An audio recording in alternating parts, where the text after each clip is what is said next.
നിന്റെ നിലവിളിക്ക് നിന്നെ രക്ഷിക്കുവാൻ കഴിയും. ഉള്ളു തുറന്ന് ചങ്കുപൊട്ടി എൻ്റെ ദൈവമേ എന്നെ അനുഗ്രഹിക്കണമേ എന്ന് നീ കരഞ്ഞു പ്രാർത്ഥിക്കുന്ന നിമിഷത്തിൽ തന്നെ നിന്റെ ദൈവം നിന്റെ ജീവിതത്തിൽ ഇടപെടും. ലൂക്കായുടെ സുവിശേഷം 18-ാം അധ്യായം 38-ാം തിരുവചനത്തിൽ നാം ഇപ്രകാരം വായിക്കുന്നുണ്ട്: അപ്പോൾ അവൻ വിളിച്ചു പറഞ്ഞു, ദാവീദിന്റെ പുത്രനായ ഈശോയെ എന്നിൽ കനിയണമേ എന്ന്. ഒരു അന്ധയാചകന്റെ പ്രാർത്ഥനയാണ്, നിലവിളിയാണ്. ഈശോ കടന്നു പോകുന്നുവെന്ന് തിരിച്ചറിഞ്ഞ നിമിഷത്തിൽ ഈ മനുഷ്യൻ ചങ്കുപൊട്ടി നിലവിളിക്കുകയാണ്, ദാവീദിന്റെ പുത്രനായ ഈശോയെ എന്നിൽ കനിയണമേ എന്ന്. അവന്റെ ഈ നിലവിളിക്ക് ഒരു പ്രത്യേകതയുണ്ട്.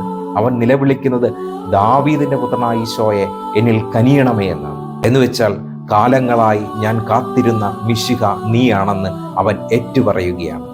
കാലങ്ങളായി ഞാൻ കാത്തിരുന്ന രക്ഷകൻ നീയാണെന്ന് അവൻ വിളിച്ചു പറയുകയാണ്. യഥാർത്ഥത്തിൽ മിശിഹ ആരാണ്? സങ്കടങ്ങളിൽ നിന്നും സഹനങ്ങളിൽ നിന്നും ജനങ്ങളെ രക്ഷിക്കുന്നവനാണ് മിശിഹ. രക്ഷകൻ അവൻ്റെ നിലവിളി കേൾക്കുന്നുണ്ട്, അവന് സൗഖ്യം നൽകുന്നുണ്ട്.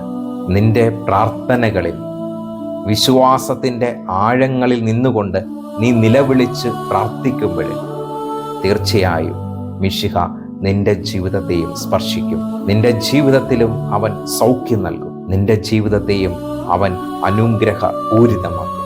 ആ കർത്താവിൽ ആശ്രയിച്ച് നമുക്ക് ജീവിക്കാം. ദൈവം നമ്മെ അനുഗ്രഹിക്കട്ടെ.